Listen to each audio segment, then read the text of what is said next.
French വിപ്ലവവുമായി ബന്ധപ്പെട്ട tennis court പ്രതിജ്ഞ.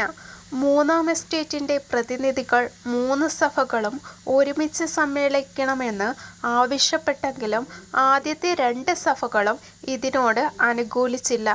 ആദ്യത്തെ 2 സഭകളിൽ ഉൾപ്പെട്ടവരാണ് പുരോഹിതന്മാരും പ്രഭുക്കന്മാരും.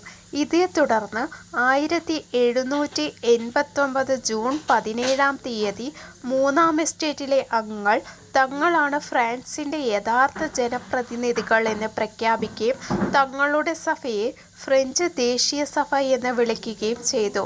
1789 ജൂൺ 17 മൂന്നാം എസ്റ്റേറ്റിലുള്ള അംഗങ്ങൾ ഫ്രാൻസിന്റെ യഥാർത്ഥ ജനപ്രതിനിധികൾ എന്ന് പ്രഖ്യാപിക്കുകയും ചെയ്തു.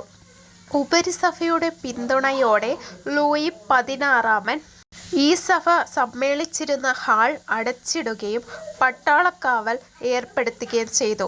ഉപരിസഭയുടെ പിന്തുണയോടെ ലൂയി 16 ഈ സഭ സമ്മേളിച്ചിരുന്ന ഹാൾ അടച്ചിട്ടു.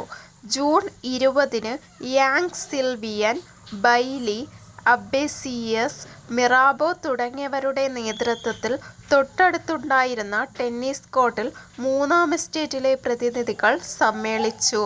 ജൂൺ 20 യാങ് സിൽവിയൻ, ബൈലി, അബ്ബേസിയസ്, മിറാബോ തുടങ്ങിയവരുടെ നേതൃത്വത്തിൽ തൊട്ടടുത്തുണ്ടായിരുന്ന ടെന്നീസ് കോർട്ടിൽ മൂന്നാം എസ്റ്റേറ്റിൽ ഉൾപ്പെട്ട മധ്യവർഗം സമ്മേളിച്ചു.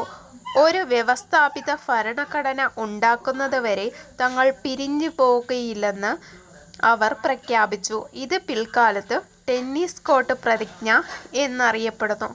ഈ സമ്മേളനമാണ് പിൽക്കാല ചരിത്രത്തിൽ ടെന്നീസ് കോർട്ട് അസംബ്ലി എന്ന പേരിൽ വിഖ്യാതമായത്.